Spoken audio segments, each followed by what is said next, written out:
Assalamualaikum warahmatullahi wabarakatuh. Bismillah, walhamdulillah, wassalatu wassalamu ala rasulillah Sayyidina wa maulana Muhammad ibn Abdillah, amma ba'da. Rabbi syrah li sadri wa yassir li amri wahlul 'uqdatam min lisani yafqahu qawli bi rahmatika ya arhamar rahimin. Alhamdulillah, segala puji syukur kita haturkan kepada Allah Subhanahu wa taala atas berkahan limpahan rahmat, nikmat, serta karunia dari Allah Subhanahu wa taala. Kita semua masih diberi kesehatan, kita semua masih diberi kenikmatan, kita semua masih diberi kesempatan untuk senantiasa beribadah kepada Allah Subhanahu wa taala. Salawat serta salam tidak lupa kita aturkan kepada Nabiullah Muhammad sallallahu alaihi wasallam, karena beliaulah sebagai pewarisnya para nabi, beliaulah satu-satunya nabi akhir zaman yang kita kemudian harapkan syafaatnya di hari kiamat nanti. Mudah-mudahan kita semuanya di hari kiamat nanti dianggap menjadi umat beliau Rasulullah Muhammad SAW, hingga akhirnya kita diselamatkan bersama Rasulullah Muhammad SAW masuk ke dalam surga Allah Subhanahu wa taala. Amin ya rabbal alamin. Bapak Ibu ikhwan fillah rahimakumullah. Pada kesempatan yang berbahagia kali ini, Al-Fakir mencoba sedikit membahas tentang ada apa dengan wudu. Ketika pertama kali kita mendengar kata wudu, yang teringat di dalam pikiran kita adalah sholat. Ketika ada orang yang berkata wudu, yang teringat pada pikiran kita pasti adalah perbuatan sholat. Bapak Ibu yang kami hormati, di dalam perkara wudu minimal ada dua hal. Yang pertama, wudu karena wajib. Yang kedua, wudu karena sunnah. Wudu karena wajib itu ada dua. Yang pertama adalah wudu ketika hendak melaksanakan sholat. Makanya ketika melafalkan niat, baik talafut bilisan maupun talafut fil qalb, di dalam hati, melafalkan niat di dalam hati, ada istilahnya fardhan lillahi ta'ala. Nawaitul wudu'a li raf'il hadatsil asghari fardhan lillahi ta'ala. Karena akan digunakan sebagai proses yang fardu, sebagai ibadah fardu, yaitu sholat, maka niatnya pun harus fardu. Yang pertama adalah sholat. Yang kedua adalah ketika hendak melaksanakan tawaf. Karena hanya orang-orang yang suci lah yang boleh melaksanakan tawaf. Baik tawaf sunnah maupun tawaf wajib. Wajib hukumnya dia mempunyai wudu. Wajib hukumnya dia suci dari hadas kecil maupun hadas besar. Bapak Ibu rahimakumullah, seringkali dan mungkin setiap hari saya yakin kita senantiasa melaksanakan wudu minimal 5 kali dalam sehari. Sebelum sholat subuh, sebelum sholat zuhur, sebelum sholat asar, sebelum sholat maghrib, pun pula sebelum sholat isya. Lebih dari itu, Bapak Ibu yang kami hormati, sebenarnya untuk poin yang kedua adalah wudu dalam keadaan sunnah. Dalam keadaan apa saja disunahkan untuk berwudu? Yang pertama adalah sebelum thalabul ilmi, kita disunahkan untuk berwudu. Sebelum mencari ilmu, sebelum pergi ke sekolah, sebelum belajar, kita disunahkan untuk berwudu. Yang kedua adalah sebelum berangkat tidur, kita disunahkan untuk wudu. Karena apa? Tidur adalah saudara dari kematian. Si tidur adalah saudara dari kematian. karena tidurlah kita tidak bisa mengontrol segala aktivitas. Karena tidur kita terkontrol oleh alam bawah sadar. Maka sebaiknya dan sudah selayaknya kita berwudu dahulu sebelum tidur. Karena apa? Wudu ini sebagai penjaga bagi si pelaku, penjaga bagi diri kita. Ketika kita melaksanakan wudu, insya Allah kita akan dijaga oleh wudu tersebut. Terus yang ketiga adalah sebelum ia membaca Al-Quran, disunahkan untuk wudu terlebih dahulu. Yang keempat, sebelum azan maupun iqamah. Makruh hukumnya bagi muadzin yang tidak memiliki wudu, yang belum wudu, makruh hukumnya.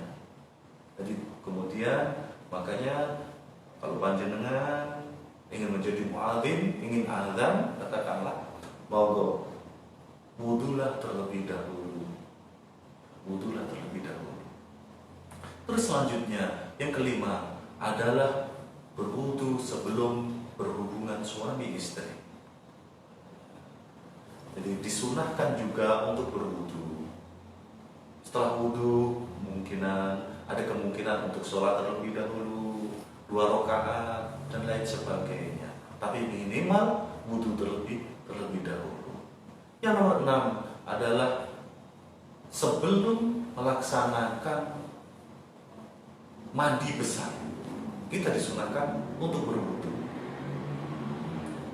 Jadi sebelum mandi besar, baik mandi haid, nifas, atau karena junub dan lain sebagainya, karena itu disunahkan untuk berwudu terlebih dahulu. Karena yang pertama adalah untuk membersihkan najis-najis yang kecil terlebih dahulu, baru kemudian untuk membersihkan najis yang lebih besar. Bapak Ibu yang kami hormati, sebenarnya masih banyak hal yang disunahkan, kondisi-kondisi yang disunahkan untuk berwudu. Namun ada beberapa poin yang penting, yaitu tentang yang akan saya omongkan adalah tentang konsep dawamul wudu. Adalah orang yang bisa menjaga kesucian setiap saat, setiap waktu. Ini Masya Allah fadilahnya sangat besar. Jadi ketika dia wudu, walaupun tidak dalam keadaan sholat, dia wudu. Ketika dia batal, wudu lagi. Ketika dia batal, wudu lagi. Ketika batal, terus wudu terus dan wudu terus. Itu nama adalah dawamul wudu. Ya. Karena janjinya Rasulullah Muhammad SAW khusus bagi umat Rasulullah Muhammad SAW yang senantiasa berwudu, janjinya sangat luar biasa. Inna ummati yawmal qiyamati yalghur al-muhallaluna min athari wudu'i man istata'a an yutila 'uratuhu falyaf'al. Itu janji Rasulullah Muhammad SAW. Sesungguhnya untukku pada hari kiamat adalah al-ghur dan al-muhajjalun, karena bekas wudu. Siapa saja yang mampu memanjangkan ghurnya, maka lakukanlah. Apa itu ghur? Ghur adalah kalau di kuda, di tubuh kuda, ghur itu adalah warna putih yang berada di kening kuda. Itu ghur namanya. Maksudnya warna putih ini apa? Besok di hari kiamat akan bercahaya putih dan bisa dilihat oleh Rasulullah Muhammad SAW. Pada akhirnya di yaumil mahsyar, di hari padang mahsyar dikumpulkan bersama orang-orang, kita akan diselamatkan oleh Rasulullah Muhammad SAW. Terus yang kedua adalah al-muhajjalun. Apa itu al-muhajjalun? Al-muhajjalun adalah, sekali lagi, kalau di dalam tubuh kuda itu ada putih, ada kayak semacam gelang putih itu, tapi panjang itu, memanjang, melingkar, itu di sekitar tangan dan kaki kuda. Itu apa? Mengisyaratkan seluruh anggota yang digunakan untuk berwudu dijanjikan oleh Rasulullah Muhammad SAW akan berwarna putih. Dalam hal ini adalah akan bercahaya. Makanya ketika besok di yaumul mahsyar kita dikumpulkan di padang mahsyar, kita bercahaya, maka akan bisa dilihat oleh Rasulullah Muhammad SAW, akan diselamatkan oleh Rasulullah Muhammad SAW. Hanya, mohon maaf, bukan sekedar hanya bermodalkan dengan maka berbahagialah bagi kita semua yang minimal sehari 5 kali melaksanakan.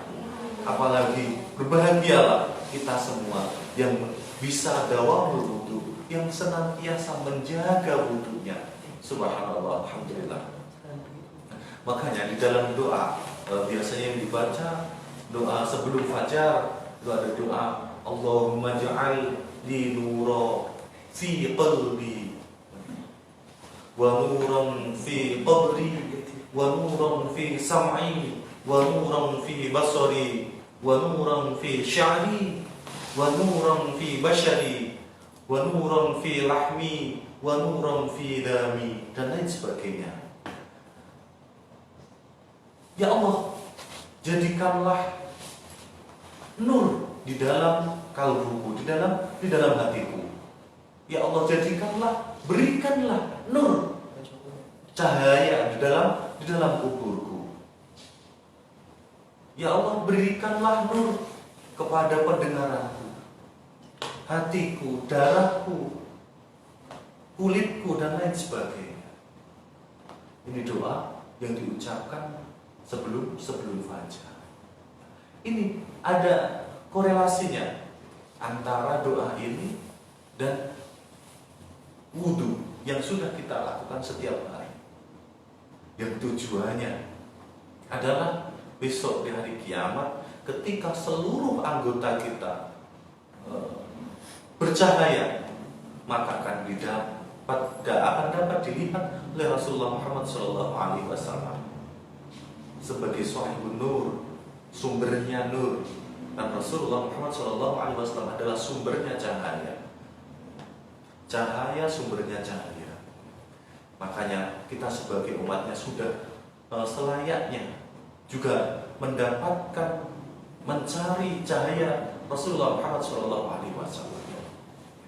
yang berupa dari proses kita melaksanakan. Nah, dalam hadis yang saya bacakan tadi, kemudian Rasulullah Muhammad SAW memerintahkan, siapa saja yang mampu memanjangkan ghurnya, maka lakukanlah.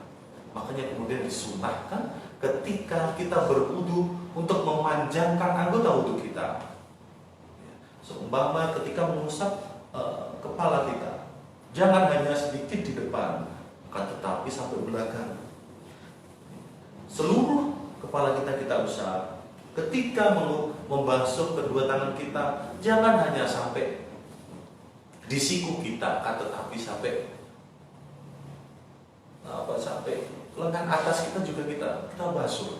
Karena apa? Itu perintahnya Rasul dan sunnah dari Rasulullah Muhammad SAW. Dan akhirnya itu akan memberi kemanfaatan bagi kita semua. Bapak Ibu yang kami hormati, saya akan melanjutkan bagaimana itu wudu kemudian.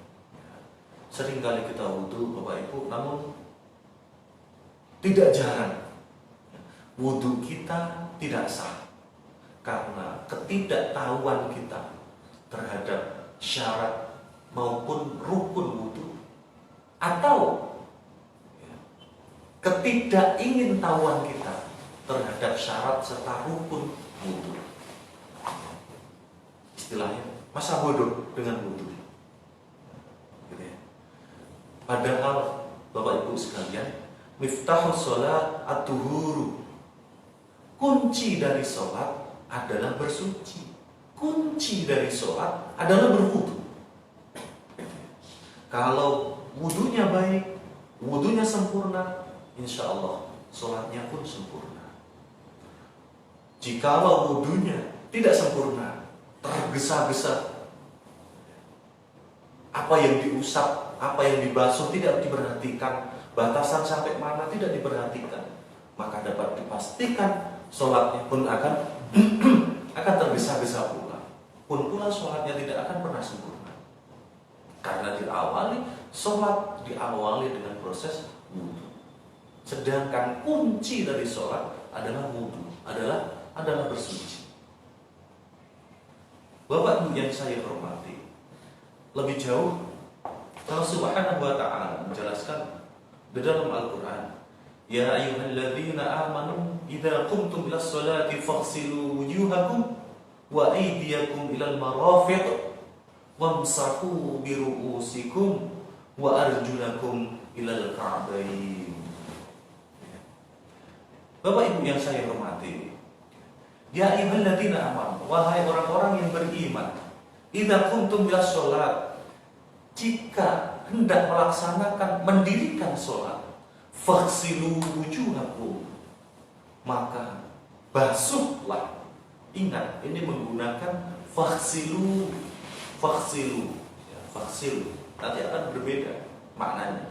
Faghsilu, membasuh, maka basuhlah wujuhakum, wajah kalian. Mana sih wajah itu? Wajah adalah mulai dari timbulnya rambut sampai timbulnya jenggot di sini. Antara kuping kanan dan kuping kiri, atasnya kuping kanan dan kuping kiri, ini adalah wajah. Maka wajib hukumnya dibasuh. Dibasuh, sekali lagi dibasuh. Faghsilu wujuhakum. Dibasuh adalah mengalirkan air ke permukaan kulit. Kemudian wa aydiyakum, dan kedua tangan kalian ilal marafiq, sampai siku, sampai kedua siku. Wa aydiyakum, wa di sini adalah wawu ataf. Wawu ataf berarti wa aydiyakum ada hubungannya dengan wajah. Berarti kalau wajah dibasuh, maka wa aydiyakum, tangan pun juga dibasuh. Sering sekali ketika saya wudhu, baik di masjid umum maupun di masjid pesantren maupun di masjid sekolahan, banyak anak-anak yang tidak bisa wudhu, yang salah. Jadi karena ada perbedaan antara mengusap dan membasuh. Sering sekali ketika membasuh tangan itu tidak membasuh, akan tetapi mengusap. Contoh, ini seumpama di sini ada keran, keran hanya ditempatkan di ujung tangan, kemudian airnya cuma diratakan, tidak sampai mengalir. Ini namanya mengusap. Mengusap bukan membasuh. Membasuh caranya bagaimana? Ketika kita wudhu di keran, air yang kita lakukan adalah menggerak-gerakkan tangan. Agar apa? Kemudian agar air merata, bisa membasuh seluruh permukaan, bisa teralir, seluruh permukaan tangan ini bisa teraliri oleh air. Tidak hanya mengusap, tidak hanya basah saja, ya, tidak hanya basah, tidak cukup. Kemudian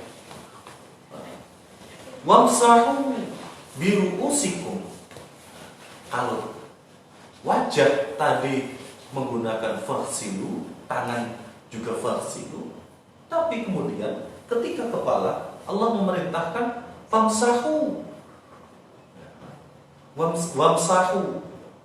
wamsahu biru'usikum, usaplah kepala-kepala kalian.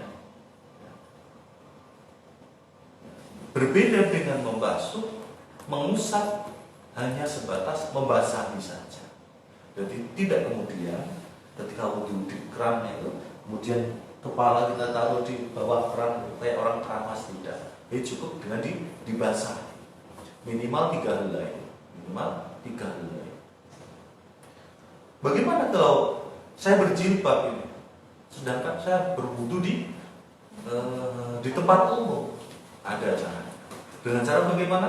Cukup tangan dibasahi, kemudian tangan ditempelkan di luar jilbabnya sampai terasa dingin, sampai airnya terasa sampai kulit. Udah cukup. Jadi tidak perlu kemudian membuka jilbabnya, tidak perlu. Atau sedikit saja, diambil jilbabnya ini kan 3 helai itu aja sudah sah. Kemudian setelah kita membasuh wajah, membasuh kedua tangan, kemudian mengusap kepala, adalah yang terakhir adalah membasuh kaki. Nah, di sini kata-katanya wa arjulakum ilal ka'bain.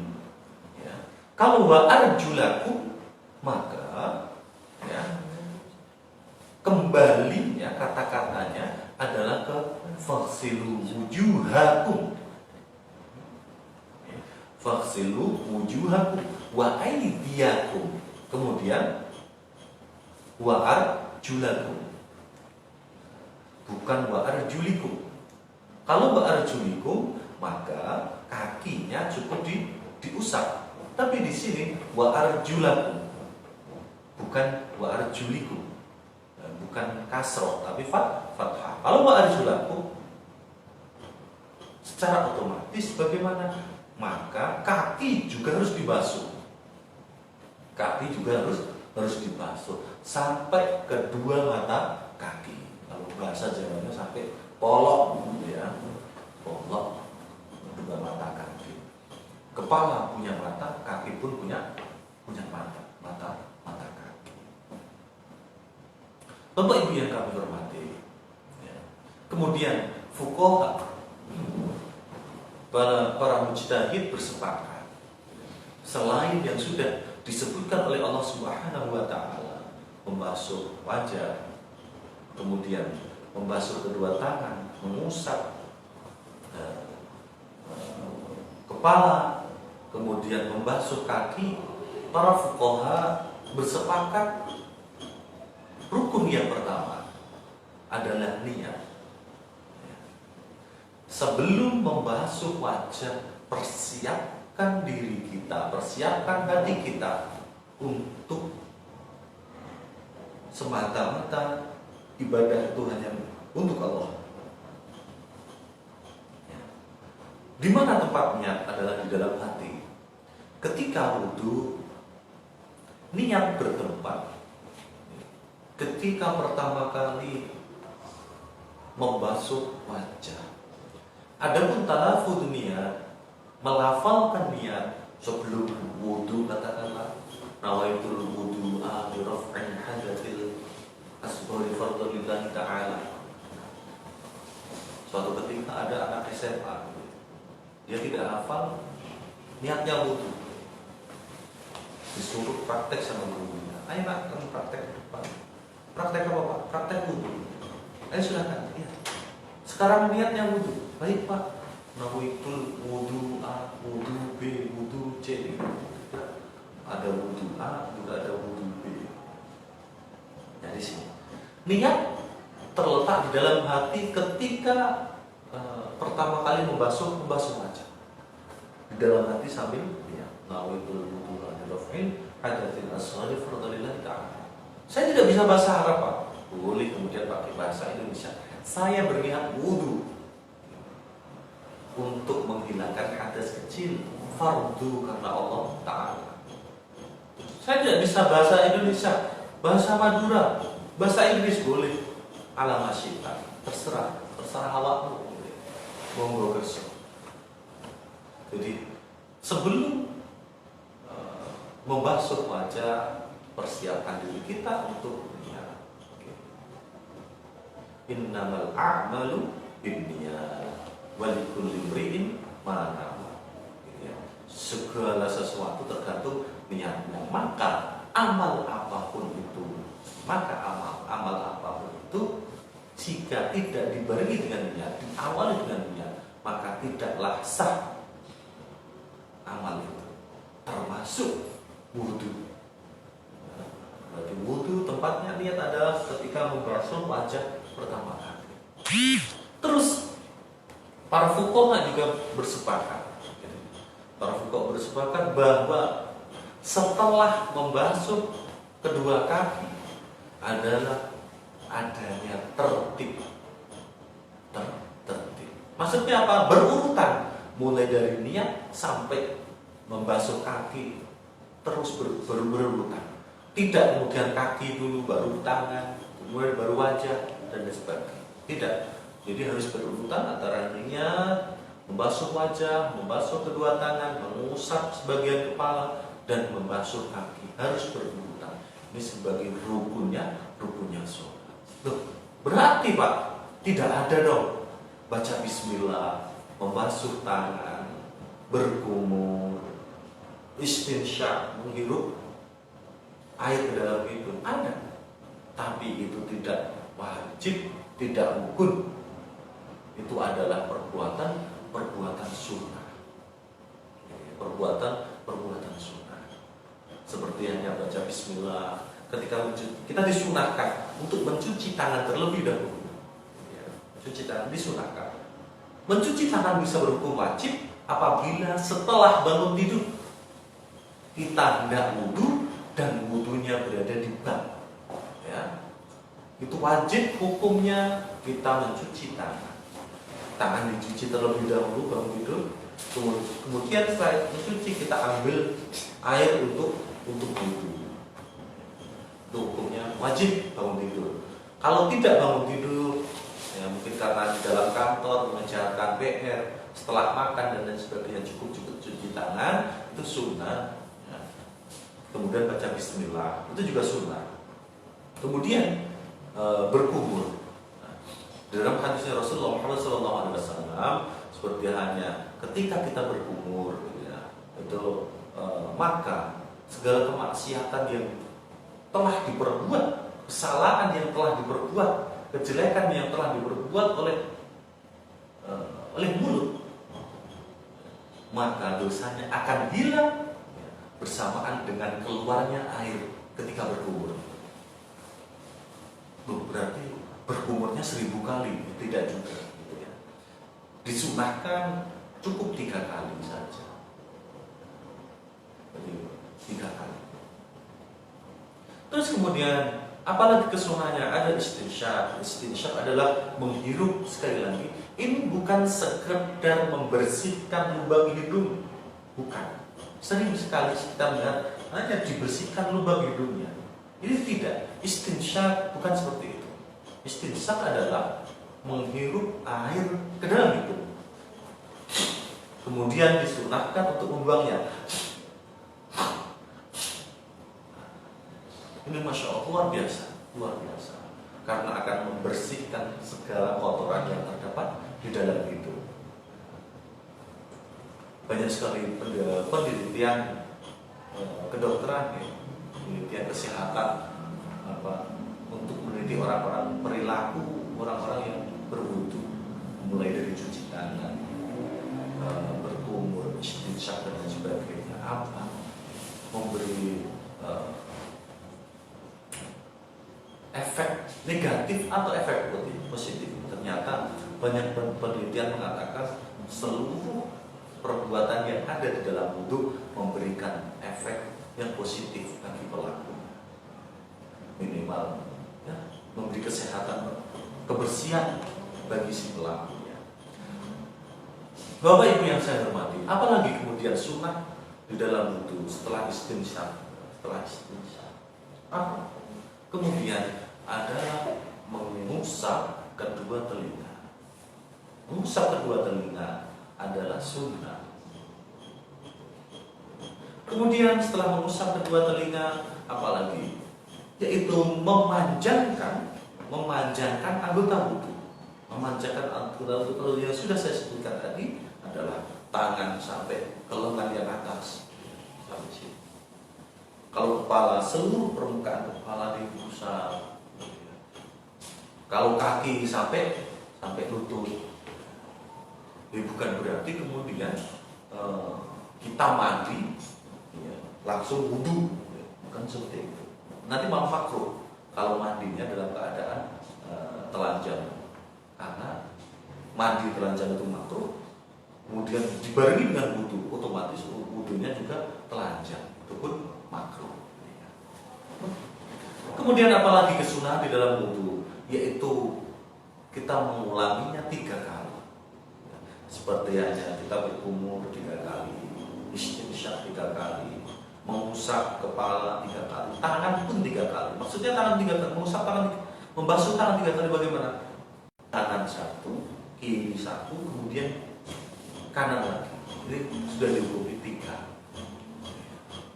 Kaki pun demikian, kaki kanan, kemudian kaki kiri, dan diakhiri dengan kaki kanan.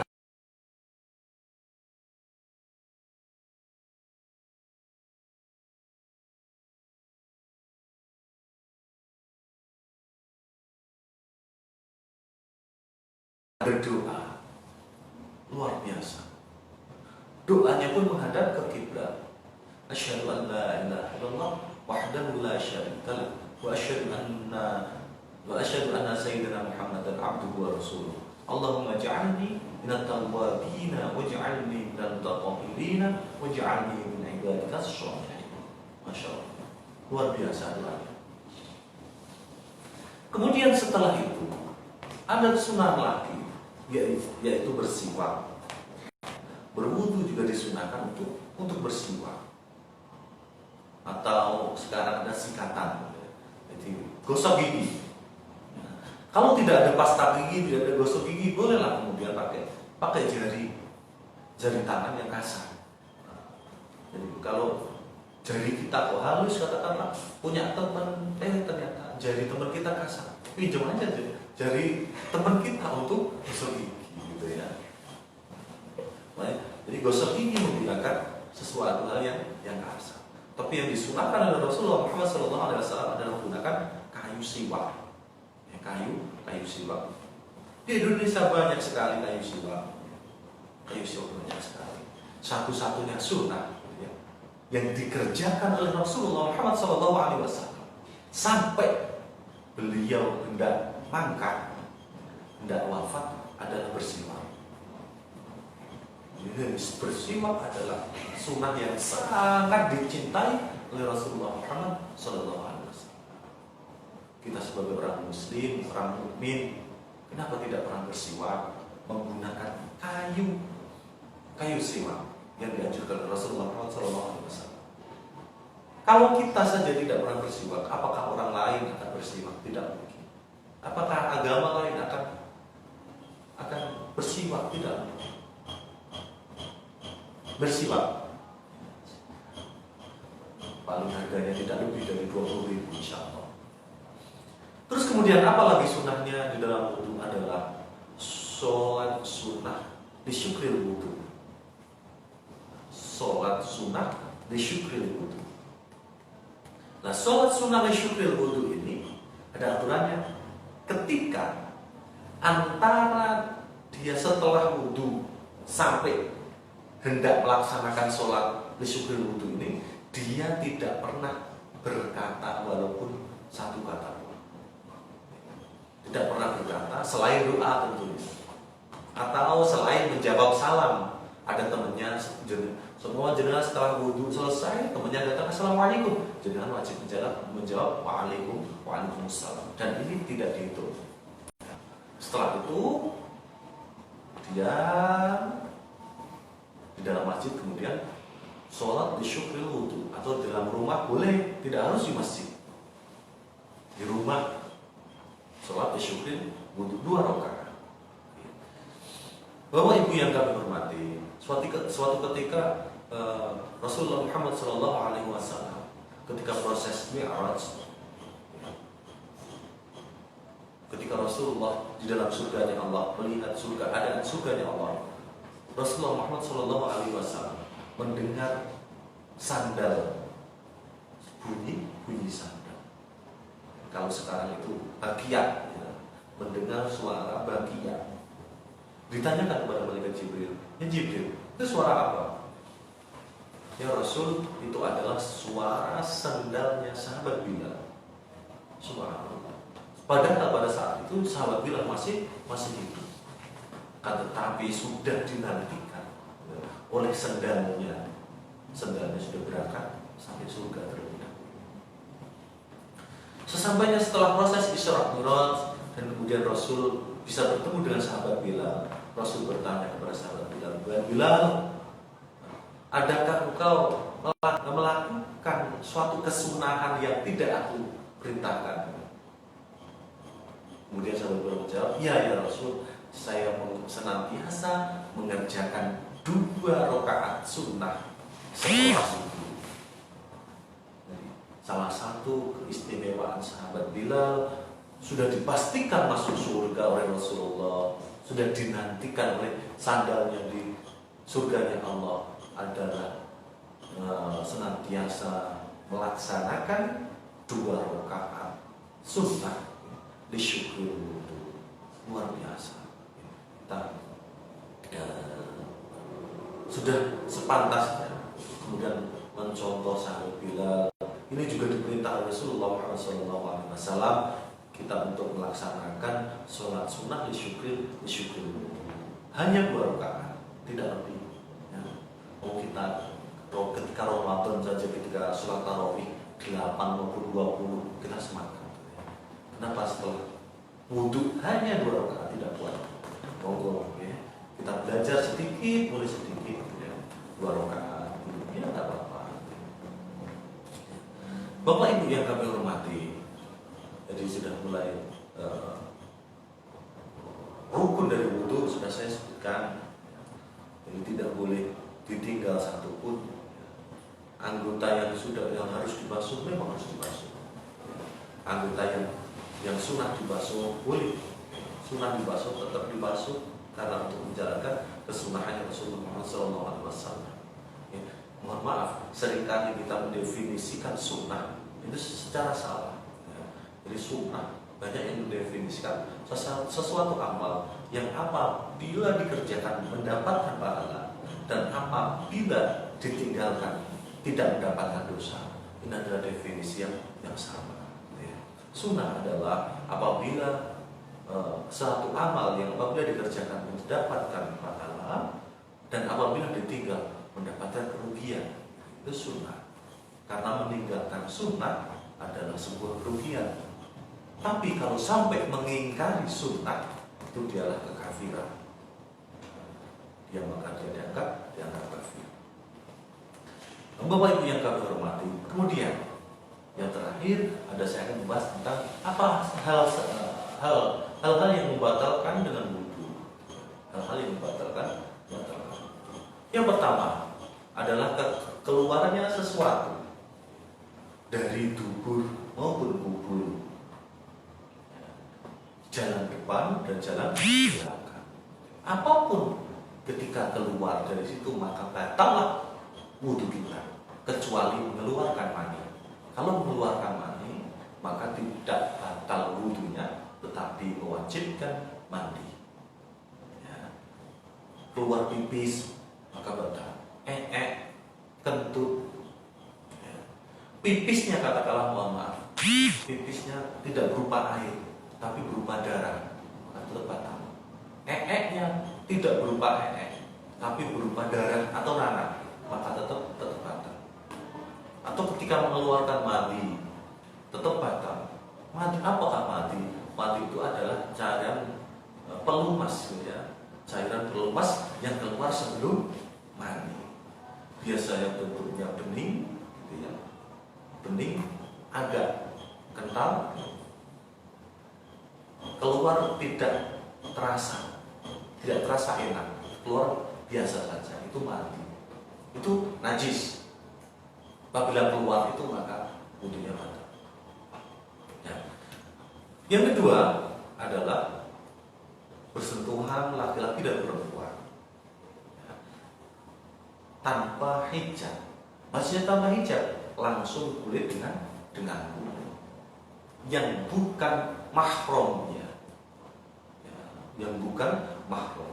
Siapa mahram? Bukan satu keturunan, tunggal darah, ya, satu tunggal keturunan, kakaknya, adiknya, atau bapaknya, ibunya, kakeknya, neneknya ke atas, atau satu tunggal karena pernikahan,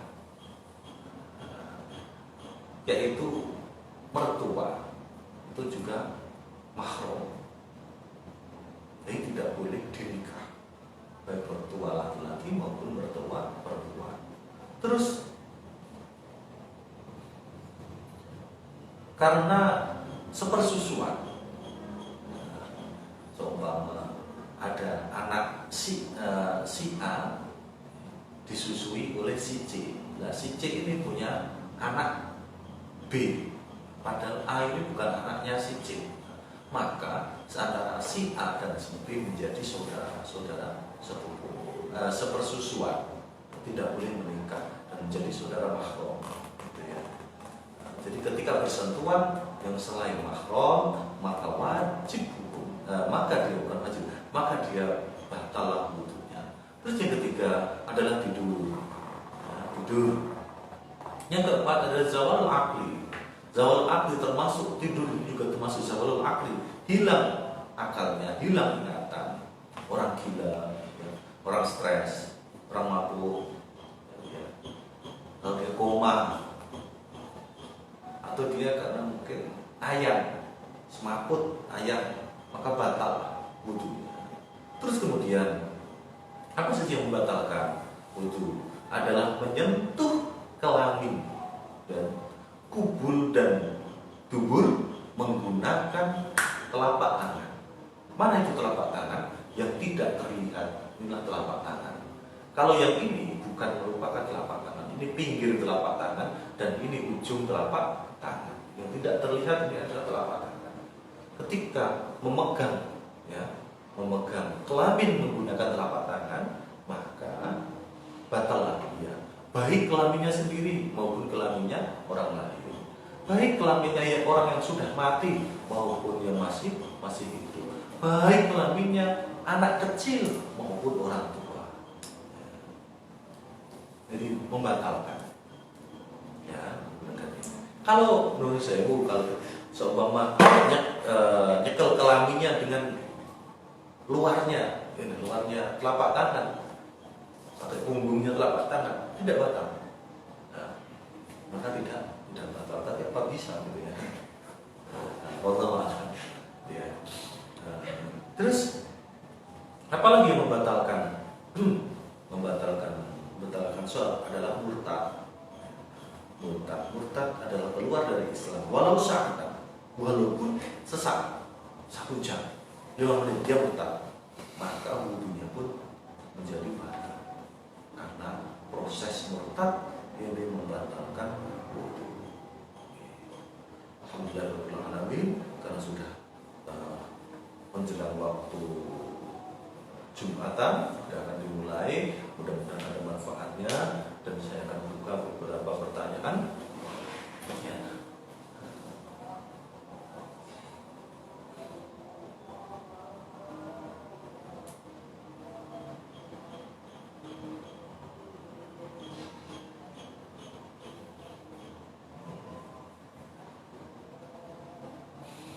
Ya. Oh ya, terima kasih. Ini dari akun Kalia Ical, @Kalia Ical. Bagaimana hukumnya berwudu dengan air Zam-Zam? Ya, terima kasih. Nah,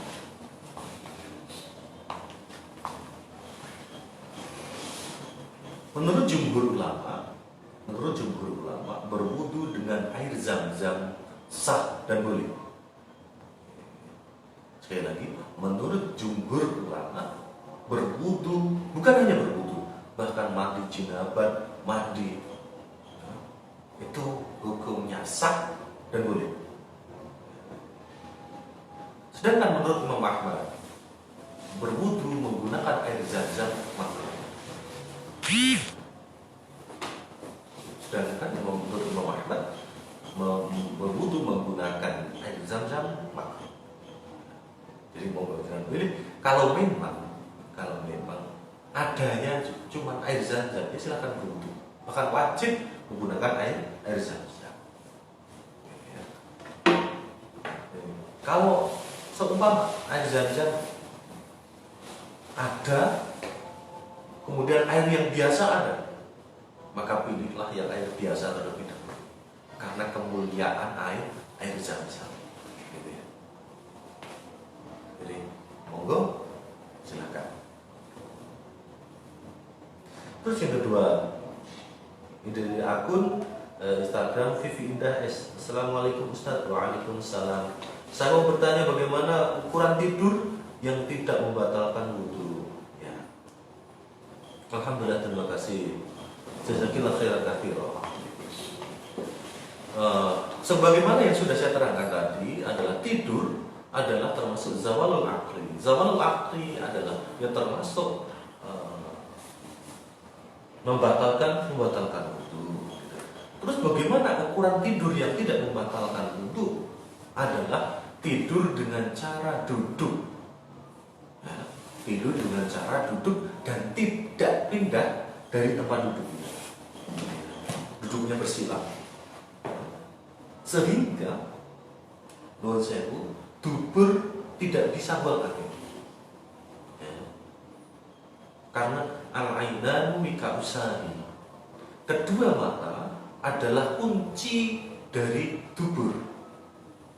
Ya. Kalau kedua mata ini tertutup, maka terbukalah kunci dari dubur. Kita tidak akan bisa mengontrol dubur.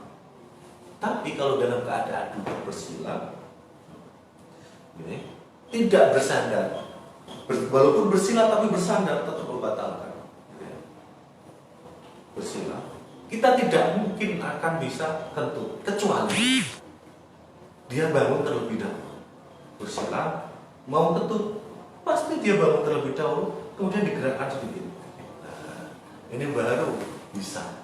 Kalau posisi bersila tidak mungkin bisa kentut. Ada orang yang bersila tapi bisa kentut, itu ada. Orang yang sangat kurus, jadi tubuhnya tinggal kulit sama tulang, itu bisa. Atau tidur berbaring, ya, tapi belum tidur, maksudnya masih dalam keadaan ngantuk. Nah, jadi orang ngantuk itu tidak membatalkan wudhu. Ukuran tidur dan ngantuk adalah ketika orang masih bisa merespon daerah sekitar, itu namanya ngantuk. Ketika dipanggil masih mendengar, ketika ada orang yang bercakap-cakap masih bisa mendengar dan bisa tahu, itu namanya mengantuk. Ya. Tapi kalau tidur, ada orang jangankan bercakap-cakap, dalam keadaan perang pun dia tidak tahu, gitu ya. Itu namanya tidur. Gitu ya. Saya kira itu.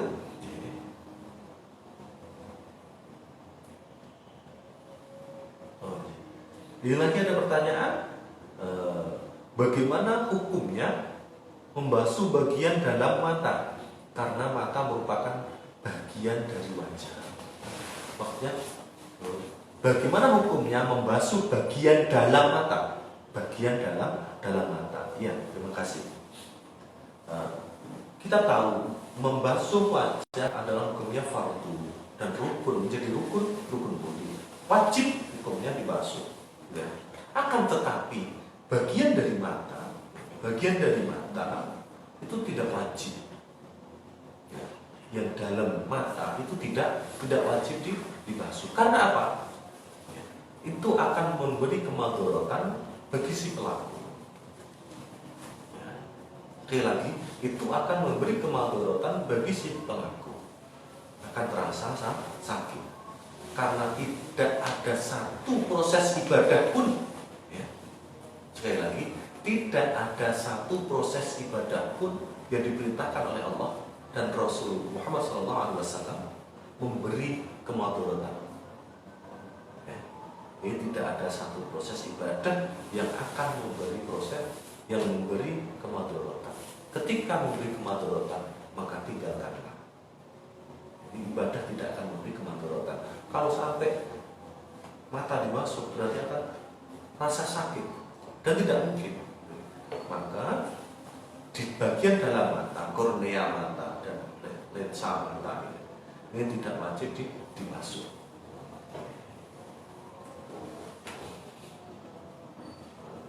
Saya kira demikian.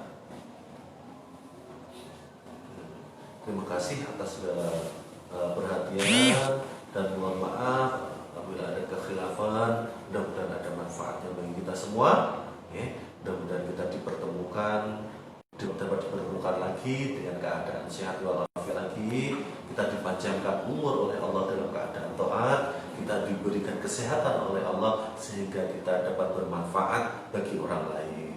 Kita tutup kajian pada siang hari ini dengan bacaan doa kafaratul majlis. Bismillahirrahmanirrahim. Subhanakallahumma wa bihamdika asyhadu an la ilaha illa anta astaghfiruka wa atubu ilaik. Wal 'afwu minkum ihdinas siratal mustaqim. Wassalamualaikum warahmatullahi wabarakatuh.